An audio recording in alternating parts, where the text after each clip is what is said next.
علی بھی اگلا سوال ہے، بسم اللہ الرحمن الرحیم۔ وَلَقَدْ يَسَّرْنَا الْقُرْآنَ لِلذِّكْرِ فَهَلْ مِن مُدَّكِّرٍ کے ترجمہ میں کسی جگہ نصیحت کے لیے آسان کر دیا گیا الفاظ آتے ہیں اور کسی جگہ یاد کرنے کے لیے آسان کر دیا، کون سے ترجمہ کو فالو کریں؟ یہ سر یہ قرآن شریف سے مولانا شریف کو نکال لیں گے تو ترجمہ صحیح ہوگا نا۔ صحیح۔ پہلی بات ہے آپ نے بسم اللہ پڑھی، بسم اللہ سے زیادہ ضروری اعوذ باللہ پڑھنا ہے۔ سورۃ النحل میں آیا کہ جب بھی قرآن کی تلاوت کرو تو اعوذ باللہ من الشیطان الرجیم پڑھ لیا کرو، شیطان مردود کے اگینسٹ اللہ کی پناہ مانگ لیا کرو۔ تو سورہ التوبہ سے پہلے بھی اعوذ باللہ پڑھنی چاہیے، البتہ جب سٹارٹ کر رہے ہو تو بسم اللہ کے بغیر پڑھیں، اگر بیچ میں سے آپ پڑھ رہے ہیں تو بسم اللہ بھی پڑھ سکتے ہیں سورہ توبہ میں بھی۔ تو ایک میں نے شرعی مسئلہ بھی آپ کو بتا دیا اس میں۔ جزاکم اللہ خیر۔ تو یہ جو وَلَقَدْ يَسَّرْنَا الْقُرْآنَ لِلذِّكْرِ فَهَلْ مِن مُدَّكِرٍ جو قرآن میں آیت ہے، یہ کم از کم 5 دفعہ ریپیٹ ہوئی ہے سورۃ القمر میں۔ ہم نے قرآن نصیحت کے لیے آسان کر دیا تو ہے کوئی سمجھنے والا؟ یہ ہے اس کا مطلب۔ وَلَقَدْ يَسَّرْنَا الْقُرْآنَ لِلذِّكْرِ، ذکر عربی میں کس کو کہتے ہیں؟ یاد دہانی کو۔ جو بھی آپ ذکر کرتے ہیں سبحان اللہ الحمدللہ، اسے ذکر کیوں کہتے ہیں؟ اللہ کی یاد۔ قرآن میں آیا اِنَّا نَحْنُ نَزَّلْنَا الذِّكْرَ وَإِنَّا لَهُ لَحَافِظُونَ، سورۃ الحجر آیت نمبر 9۔ اس الذکر سب سے بڑی یاد دہانی کو ہم نے نازل کیا، ہم اس کی حفاظت کرنے والے۔ یہ یاد دہانی کس چیز کی ہے؟ آخرت کی، اللہ کی یاد۔ صحیح۔ تو جب ذکر کا لفظ موجود ہے، یہ اصل میں 2 نمبری پتہ کیا ہوئی ہے؟ یاد دہانی لفظ جو ہے نا، اس سے انہوں نے 2 مقصد اچیو کر لیے ہیں۔ اپنی پبلک کو بھی گولی کروا دی ہے اور ہمارے جیسے لوگوں کو بھی گولی کرانے کی کوشش کی۔ سر سانو کرا نہیں سکتے، صرف کوشش کر دیو، سانو نہیں کرا سکتے۔ کیوں؟ کیونکہ نام ہے بابی، نام ہے بابی، میں ہوں مسلم علمی کتابی۔ انہوں نے پتہ کیا کیا ہے؟ ہم نے قرآن یاد دہانی کے لیے آسان کر دیا ہے کوئی یاد کرنے والا؟ اس سے ایک عام آدمی کیا سمجھے گا؟ ہم نے قرآن حفظ کرنے کے لیے آسان کر دیا، یہی سمجھے گا نا۔ انہوں نے بڑی چلاکی کی آپ سے۔ یہ یاد دہانی سے مراد ہے کسی کو یاد کروانا۔ میں اگر آپ کو یاد کرنا ہی آیا ہوا تھا، اس کا کیا مطلب ہے؟ میں آپ کو نصیحت کر رہا ہوں۔ یاد کرنا، پچھلی بار تو موٹر سائیکل اتنا تیز چلا رہا تھا، تیرا ایکسیڈنٹ ہوا، تو یہ جو میں یاد دہانی کروا رہا ہوں اس کو کیا کر رہا ہوں؟ نصیحت۔ نصیحت کے لیے انہوں نے ایڈی مشکل اردو کٹی کہ تاکہ کسی قرآن کو ترجمے نہ پڑھ ہی نہ لیں۔ اور جب ہم یہ کہ آپ نے ترجمہ غلط کیا، وہ کہیں گے جی ہم نے دیکھا نا یاد دہانی کیا ہوا ہے نا، یعنی نصیحت۔ اور عام آدمی سمجھتا ہے قرآن حفظ کرنے کے لیے آسان ہے، تو ہے کوئی حفظ کرنے والا؟ اور اللہ نے کیا کہا تھا؟ قرآن ہم نے یاد دہانی نصیحت کے لیے آسان کر دیا ہے، کوئی نصیحت حاصل کرنے والا؟ قرآن نصیحت کے لیے دنیا کی آسان ترین کتاب ہے، اور اس کا پرائمری مقصد بھی نصیحت ہے۔ باقی جو مسائل ہیں وہ تو عام بندے کی ضرورت، ہر بندے کی نہیں ہوں گے، کسی کسی کے ہوں گے۔ اگر آپ کہیں گے ایک عالم جو ہے وہ مجھے ایمبریولوجی سمجھانا شروع کر دے قرآن سے یا جیولوجی، وہ تو پھر سمجھا بیٹھا، ٹھیک ہے نا۔ لیکن ایک عام آدمی بھی جو اردو پڑھ سکتا ہے وہ آپ کو بتا سکتا ہے قرآن کہتا ہے کہ دنیا کی زندگی عارضی ہے، اصل زندگی آخرت کی ہے، نبیوں کی پیروی کرو، ماں باپ کی اطاعت کرو، اسی طریقے سے زنا سے بچو، چوری سے بچو، یہ سارے کے ساری چیزیں تو عام آدمی بھی نصیحت والی۔ تو یہ قرآن میں یہ جو آیت کا ترجمہ ہے، نصیحت کے لیے قرآن آسان کر دیا۔ مسئلہ نمبر 115 میرا دیکھنے، اور انشاءاللہ یہ محفل قرآن جب ہوگی نا اس وقت یہ ساری انجینئرنگ ہوگی، یہ والی بھی جو انہوں نے یہ بےایمانیاں کی ہوئی ہیں، ترجمہ ہی بدل دیا ہے، اور ایسا بدلا ہے اٹھو مت بیٹھو، پتہ ہی نہ چلے۔ یہ طریقہ واردات ہوتا ہے نا۔ جیسے بارش شریف میں لکھا ہے قبروں کا طواف تعظیمی حرام ہے، البتہ اگر برکت کے لیے گرد مزار پھرے تو حرج نہیں۔ ہن کیڑے پاسے جائے بندہ؟ ایک عام آدمی پوچھ لے کہ یار آپ نے جو ہے وہ لکھ دیا ہے جی گرد مزار برکت کے لیے پھیلا جا سکتا ہے، تو اس کو کیا جواب دیں گے؟ اس کو کہیں گے یار پیچھے پڑھو نا، میں لکھا نا طواف تعظیمی حرام ہے۔ الزام لگا رہے علماء ہوتے۔ اور کوئی طواف والا آ جائے کہ آپ نے لکھا جی طواف تعظیمی حرام ہے قبر کا، کہیں گے سر آگے بھی پڑھو نا کہ گرد مزار اگر برکت کے لیے پھرے تو ٹھیک ہے، اٹھو مت بیٹھو۔ یہی کام المہند المفند میں انہوں نے کیا ہے۔ وہ کہتے ہیں رہا بزرگان دین کی قبروں اور سینوں سے فیض حاصل کرنا۔ اب سینے سے پتہ نہیں ٹیکا لگا کے فیض نکالتے ہیں، ٹھیک ہے، کیونکہ اگر ان کی تعلیمات سے حاصل کرنا ہے وہ تو زبان سے بولیں گے تو حاصل ہوگا نا، سینے سے کیسے کوئی چیز نکالی جاتی ہے؟ ٹھیک ہے، میں اس پہ لفظ نہیں بولنا چاہتا، مطلب وہ کوئی انہوں نے دودھ تو نہیں پلانا، ٹھیک ہے۔ سینے سے فیض کیسے حاصل کریں گے؟ سینے سے مراد یہ ہے کہ وہ جب جفی ڈالیں گے اور سارا علم ٹرانسفر کر دیں گے، وہ یہ کہنا چاہ رہے ہوتے ہیں۔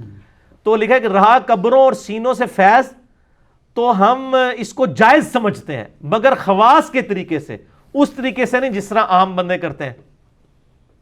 کتنی بڑی انجینئرنگ کرنے کی کوشش کی ہے، لیکن سر تسی انجینئر تے ہے نہیں ہو، تسی انجینئرنگ کر ہی نہیں سکتے. تواڈے نال انجینئرنگ ہوئے گی انشاءاللہ تعالی 22 نمبر مرتبان دے ذریعے. احمد دیوا تواڈا شراب بھی سنا دینا ہے 22 نمبر مرتبان والا. اچھا تو یہ کس طرح کہ جب کوئی شخص جائے گا اور کہے گا جی آپ نے کیا لکھ دیا قبروں سے فیض، یہ تو بریلویوں والا کام ہے، وہ کہیں گے سر آپ دیکھیں ہم نے لکھا ہے کہ عام طریقے سے جو ہو رہا ہے نا وہ غلط، ہم بھی اس کو کہتے ہیں. یہ خاص طریقے سے. خاص طریقہ کیڑا ہے وہ میں پھر دسیا ہے. بس میں نے ریسرچ پیپر نمبر 6 لکھا ہے کہ اشرف تھانوی صاحب کے ایک پیر بھائی تھے، وہ ان کی قبر کے اوپر اشرف تھانوی صاحب کہتے ہیں جا کے کہتے تھے اور قبر سے ان کو روزانہ ایک روٹی مل جایا کرتی تھی. میں نے سارے واقعات پھر لکھے ہیں. یہ نہیں بتاتے تھے، ہم نے کہا آپ کے خواص کے طریقے کے آپ کو خواص بتا دیتے ہیں. ریسرچ پیپر نمبر 6 پڑھ لیں کہ آپ کے بزرگ بھی اسی طریقے سے فیض حاصل کرتے تھے جس طرح عوام کرتی ہے. اچھا تو اس میں وہ ایک یہ بھی لکھا ہے کہ قاسم نوتوی صاحب جب کسی قبر پہ جاتے اور کوئی نہ دیکھ رہا تھا تو کہتے کہ اس بزرگوں کو قبر والے کو مخاطب کر کہتے ہیں حضور ہمارے لیے دعا کریں. سر یہ جو آپ کہہ رہے تھے نا اس وقت ایک بندے نے دیکھ لیا تھا، اس نے کتاب میں بھی لکھ دیا ہے. آپ کی ایک اس نے خفیہ ویڈیو بنا لی تھی. یہ پھر اس نے ہی لکھا ہے نا جس نے دیکھا ہے کہ جب کوئی نہ دیکھ رہا ہوتا انہوں نے کہا میرا بندہ دیکھ رہا ہے اور ان کو پتا نہیں لکھ دینا ہے بھائی ساڑھے گاٹے فٹ ہو جانا ہے، انجینئرنگ ہو جانی ہے. سر یہ ریسرچ پیپر نمبر 6 ہے، قبروں سے فیض کے عقیدے کا تحقیقی جائزہ، ahlsunnatpak.com سے ڈاؤن لوڈ کر کے پڑھیں. تو جب کوئی کہہ دے کہ جناب یہ آپ نے کیا لکھ دیا، وہ کہیں گے جی ہم نے تو لکھا نا خواص کے طریقے سے، یہ تو بریلوی تو مشرک ہیں، یہ جو کرتے ہیں غلط ہے، ہم نہیں اس کو مانتے. میں نے تمہیں بتایا کہ انہوں نے لکھا ہے کہ قاسم نوتوی صاحب نے 6 سال کے بعد مرنے کے قبر سے نکل کے دیوبند مدرسے میں آ کے 2 مولویوں کی صلح کرا کے دوبارہ قبر میں چلے گئے. جی یہ خواص کا طریقہ ہے سر، یہ عام آدمی تو سوچ بھی نہیں سکتا. یہ خواص کا طریقہ بھی انہوں نے لکھا ہے. عام او خواص کا طریقہ عوام سے بھی زیادہ بدتر ہے. ٹھیک ہو گیا. تو یہ سارے واقعات انہوں نے لکھے ہوئے ہیں. انشاءاللہ تعالی اس کی بھی انجینئرنگ کبھی ہم نے ریسرچ پیپر میں تو کر دی ہوئی ہے. اب اگر کوئی بندہ چلا گیا اور وہ کہے کہ جی آپ تو بزرگوں کو نہیں مانتے ہیں، یہ آپ دیکھیں آپ نے لکھا ہے کہ جی جناب ہم بزرگوں سے یعنی یہ جو عوام الناس طریقہ سے کر رہی ہے غلط ہے، تو اس کو کہیں دیکھیں ہم نے لکھا ہے جائز بھی ہے. ہم بالکل ہم وابی نہیں ہیں. المحنت کا پورا ٹاپک یہ ہے کہ ہم وابی نہیں ہیں، ہمیں وابی نہ کہو. سر اسی بھی وابی بھی نہیں ہے، نہ اسی بابی ہیں. آپ بابی ہیں، آپ کو لکھنا چاہیے تھا ہم بابی ہیں. ٹھیک ہے، لیکن ہم تو نہ وابی نہ بابی، نہ میں وابی نہ میں بابی، میں ہوں مسلم علمی کتابی. تو سر یہ طریقہ واردات ہوتا ہے. یہ مفتی منیب الرحمان حافظہ اللہ تعالی جو پچھلے 20 سال سے رویت ہلال کمیٹی کے چیئرمین ہیں، ان کے اوپر میرا ایک یوٹیوب پہ کلپ بھی ہے، مفتی منیب الرحمان کا امام کعبہ پر فتویٰ، لاکھوں لوگوں نے یوٹیوب پہ دیکھا ہے. ان سے جیو کے انٹرٹینمنٹ چینل کے اوپر کسی نے سوال پوچھا کہ امام کعبہ کے پیچھے نماز ہو جاتی ہے.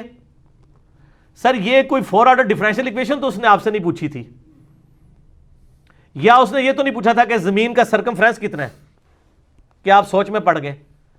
انہوں نے جواب تو یہی دینا چاہیے تھا کہ ہو جاتی ہے نہیں ہوتی، لیکن انہوں نے وہی کام کیا، زو مانی جملہ بول دیں. ان کا اگر آپ کا دل مانتا ہے تو پڑھ لیں، اگر دل نہیں مانتا تو نہ پڑھے. ہائے صدقے جاواں. لیکن سر اس کی انجینئرنگ میں کرتا ہوں، یہ کتنی معرفت والا جملہ انہوں نے بولا ہے، اس کے اندر کیا قیامت مضمر ہے. اس کا جواب یہ ہونا چاہیے تھا کہ ہو جاتی ہے نماز. اس کا جواب تو یہ ہونا چاہیے تھا یار خانہ کعبہ شریف کا امام ہے پڑھ لو، یا یہ کہہ دو کہ وہ نجدی گستاخ ہے اس کے پیچھے نہیں ہوتی. لیکن جواب ایسے دیا دونوں پارٹیاں خوش. کس طرح؟ جب میں جا کے پوچھوں گا مفتی صاحب آپ کو تو کہنا چاہیے تھا امام کعبہ کے پیچھے نماز ہو جاتی ہے، آپ نے یہ کہا اگر دل مانتا ہے، تو وہ کہیں گے دیکھیں انجینئر صاحب کس کا دل چاہے گا کہ امام کعبہ کے پیچھے نماز نہ پڑھے؟ اللہ نے اس کو وہاں پر امام رکھا ہے، کوئی بدبخت ہی ہوگا کہ وہ نماز نہ پڑھے. تو میں نے یہی کہا ہے، آپ کو سمجھ نہیں آئی. اور اگر کوئی بریلوی چلا گیا اور اس نے پوچھ لیا کہ سر آپ نے اس گستاخ نجدی کے پیچھے نماز کو صحیح کہا ہے، ان نجدیوں کے پیچھے، تو کہا بیٹا میں نے یہ تو نہیں کہا، میں نے تو کہا اگر دل مانے. کس کا دل مانے گا ان گستاخوں کے پیچھے نماز پڑھے؟ جس کے دل میں اتنا سا بھی ایمان موجود ہے وہ کبھی گستاخ کے پیچھے نماز نہیں پڑھے گا. یہ سر یہ طریقہ واردات ہوتا ہے.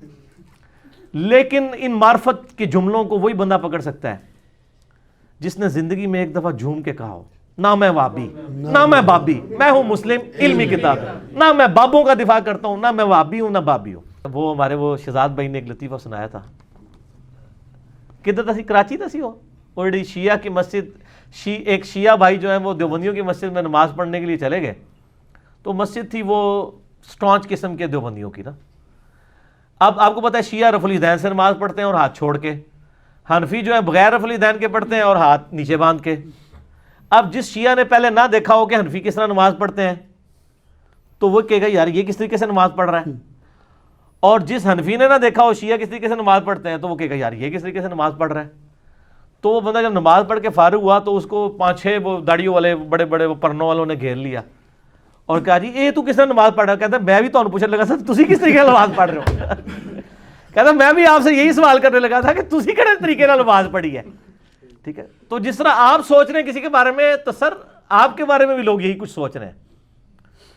اگر آپ کہہ رہے ہیں نا سوائے ابلیس کے جہاں میں سبھی تو خوشیاں منا رہے ہیں تو سر وہ بھی آپ کے بارے میں یہی سوچ رہے ہیں کہ آپ بھی ابلیس والا کام کر رہے ہیں. دونوں ایک دوسرے کو ابلیس کہہ رہے ہیں. اگر حسام الحرمین میں یہ لکھا ہے کہ یہ واجب القتل ہیں دیوبندی، تو المہند المفند میں بھی لکھا ہوا ہے کہ بریلویوں کے جو بڑے بزرگ ہیں یہ شیطانی لشکر ہے جو ہم پہ حملہ آور ہو گیا. تو دونوں نے ایک دوسرے کو ٹائٹل دیے ہوئے ہیں. سر پھر ہم تو پھر آپ کو پتہ نا عزب عالی کرتے ہیں سوالات کے ساتھ. اس کو مجلس اس لیے بنایا تھا کہ لائٹر موڈ میں چیزیں کنوے ہوں، کسی طریقے سے دماغ میں ڈرل ہو اور مرنے سے پہلے پہلے آپ کو بات سمجھ آ جائے. کسی کو کوئی بات سمجھ آ جاتی، کسی کو کوئی بات سمجھ آ جاتی ہے. چھوٹی سی بات لوگوں کو ٹریگر کر جاتی ہے. میں آپ کو بتاؤں میری اپنی زندگی میں ایک چھوٹی سی بات جس نے مجھے ٹریگر کیا. میرے ایک آفس کے کولیگ تھے، نئی نئی انہوں نے داڑھی رکھی، ان کے والد صاحب تعویذ دھاگے کا کام کرتے تھے. تو وہ نئے نئے اس طرف آئے، نماز پہلے ہی پڑھتے تھے. مجھے انہوں نے 5,000 روپے دیا. یہ میں بات کروں 2007 کی، 2007 کی. اس زمانے میں 5,000 روپیہ. آج 11 نومبر 2018 ہے. مجھے کہتے ہیں جی میں اب دین کی طرف آیا ہوں تو داڑھی رکھ لیے، لوگ مجھ سے مسائل پوچھیں گے تو آپ نا مجھے کتابیں دین کے اوپر لا کے دیں کوئی، میں پڑھ لوں تاکہ مجھے مسئلے پہلے ہی پتہ ہوں. تو سارے ہم بھی بابی تھے اس وقت، ٹھیک ہے نا. تو میں نے جناب ان کے لیے بار شریعت خریدی. اچھا جی، اس طریقے سے ملفوظات اعلیٰ حضرت، احکام شریعت، قرآن حدیث نے ان کو خرید کے دیا کیونکہ یہ تو ظاہر ڈائریکٹ پڑھنے سے انسان گمراہ ہو جاتا ہے نا. سمجھا کرو نا، تو یہی کہہ رہے ہوتے ہیں نا، ہم بھی یہی کہتے تھے. اچھا تو اس کو کتابیں میں ابھی بھی، وہ بھی میرے ساتھ ہی ریورٹ ہوا ہے نا. ابھی ہم ایک دوسرے کا بڑا مذاق اڑاتے ہیں تو میں اس کو کہتا ہوں تم میرے لیے ہدایت کا سبب بنے ہو. ہوا یہ کہ اس ملفوظات اعلیٰ حضرت میں وہ عبارت آتی ہے نا کہ نبیوں کی بیویاں قبروں میں پیش کی جاتی ہیں، ان کے ساتھ شباشی کرتے ہیں، نعوذ باللہ. یہ عبارت نا اس نے کہیں پڑھی تو بیچارہ دنیا دار بندہ تھا، اس نے انڈر لائن کر لی. اگلے دن آفس میں آ کے مجھے کہتا ہے یار یہ منو کیڑی کتاب تو لے کے دیتی ہے اللہ دے بندے، دیکھ دیکھ کے لکھے ہے. میں نے کہا کیا لکھا ہے؟ کہتا نہیں پہلے مجھے بتاؤ اگر کوئی کہے کہ نبیوں کی بیویوں کو قبروں میں پیش کیا جاتا ہے ان کے ساتھ شباش. میں نے کہا استغفر اللہ، اتنی گستاخانہ بات لکھی ہوئی ہے. تو اس نے نا کہا یہ آپ کے اعلیٰ حضرت نے لکھی ہوئی ہے ملفوظات میں. مسئلہ 71B ہے میرا، انڈیا اور پاکستان کے بزرگوں کی 19 گستاخانہ عبارات کا تحقیقی جائزہ جو سر سینکڑوں نہیں ہزاروں لوگوں کی اصلاح کا سبب ایک لیکچر بنا ہے الحمدللہ. مجھے وہ کہتا ہے یہ دیکھو لکھا ہے. اب جب اس نے کہا نا اعلیٰ حضرت نے لکھا ہے، اب میرے لیے اعلیٰ حضرت سے اختلاف اسی طریقے سے جیسے کیسے کوئی صحابی سے کوئی اختلاف کر دے، اور میں پہلے کہہ بھی چکا ہوا تھا. تو میں نے درمیان کا میں نے کہا یار یہ مس پرنٹنگ ہوگی. وہ کہتا ہے یار مس پرنٹنگ کو چھوڑو، اگر یہ انہوں نے لکھا ہے تو یہ غلط ہے. کہ میں نے کہا غلط ہے، انہوں نے بھی لکھا ہے. بس سر یہ ایک قبولیت کا لمحہ تھا، اللہ نے میری بات سن لی کہ میں غلط کو غلط کہنے کی جرت رکھتا ہوں. جب پہلی دفعہ میرے سامنے آیا میں کتنے دن پریشان رہا کہ یار اتنے بڑے بڑے بزرگ بھی غلطیاں کرتے ہیں. تو میں نے پھر تحقیق شروع کی. اسی دوران میں نے قرآن حکیم کا ترجمہ جو ہے نا پری ڈیٹرمنٹ رزلٹس کے بغیر پڑھنا شروع کیا. آہستہ آہستہ آہستہ آہستہ چیزیں سمجھ آنا شروع کی. اور آج آپ دیکھ رہے ہیں کہ پوری دنیا میں انجینئر ہو رہی ہے. اس لیے نہیں کہ میری کو تعریف کر رہے ہیں، اس لیے وہ کہتے ہیں یار ایک ایڈی شے آ گئی ہے.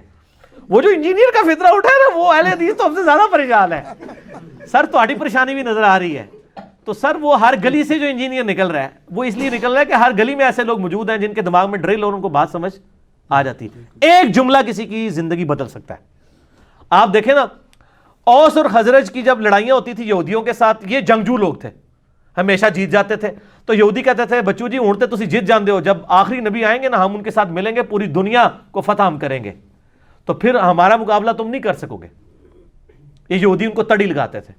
قرآن میں بھی اشارتاً ذکر ہے کہ اس نبی کے آنے سے پہلے سورۃ البقرہ میں تم اس نبی کے وسیلے سے اللہ کی طرف دعائیں کیا کرتے تھے اس حوالے سے کہ اللہ اس نبی کو جلدی جلدی بھیج. اور آج جب وہ نبی آ گیا تو تم پہلے منکر ہو گئے یہودیوں. اچھا اب جب اوس اور خزرج حج کرنے کے لیے گئے نا مکہ اور مکہ شریف مدینہ شریف سے, وہاں ان کو پتہ چلا کہ ایک پیغمبر ہونے کا دعویٰ کر رہا ہے شخص محمد ابن عبداللہ, اور نبی علیہ السلام بھی مشرکین عرب کے خیموں میں جا کے ان کو اللہ کی بات کرتے تھے. حج کے موقع کے اوپر چونکہ پورے عرب سے لوگ آتے تھے, حضور کہتے تھے چلو یار انہوں نے میری بات نہیں سنی, یہی سن لیں.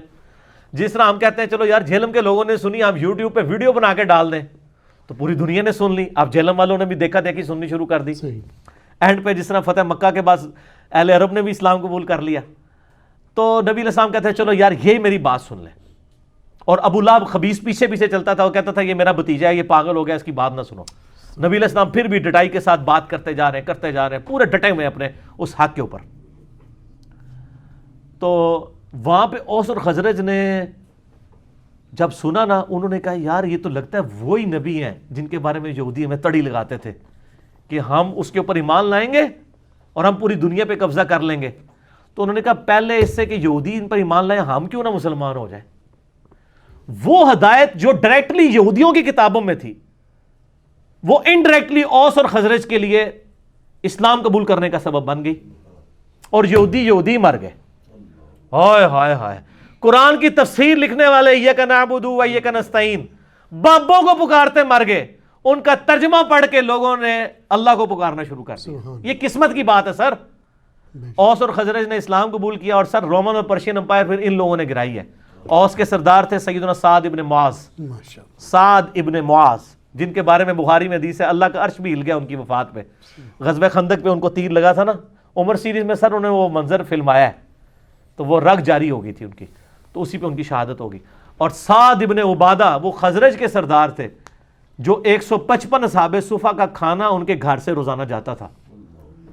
ٹھیک ہے, حضرت ابو دردہ, حضرت ابو ہریرہ, ان لوگوں کی فائنینشل سپورٹ کرنے والے حضرت سعد ابن عبادہ تھے رضی اللہ تعالیٰ عنہ. تو سر ان لوگوں نے بات کسی اور کو سمجھائی گئی, تبدیلی کہیں اور آ گئی. بک کہاں اور تھی, تبدیلی کہیں اور آ گئی. اس لیے آپ کو کہا جاتا ہے آپ سچی بات کریں تو انشاءاللہ تعالیٰ بات پھیلے گی. ٹھیک ہے جی, اللہ تعالیٰ سے دعا ہے جو حق بات میں نے کہی اللہ تعالیٰ ہمارے دلوں میں راسخ فرمائے. آمین ثم آمین. اگر جس بات میں میرے منہ سے کوئی غلط بات نکل گئی اللہ تعالیٰ ہمارے دلوں سے معاف کر دے, اور ہمیں کتاب و سنت کی تعلیمات پر عمل کر کے دوسرے بھائیوں تک پہنچانے کی توفیق عطا فرمائے. سبحانک اللہم و بحمدک, اشہد ان لا الہ الا انت, استغفرک و اتوب الیک, وما علینا الا البلاغ المبین. جزاکم اللہ خیر. جزاکم اللہ خیر.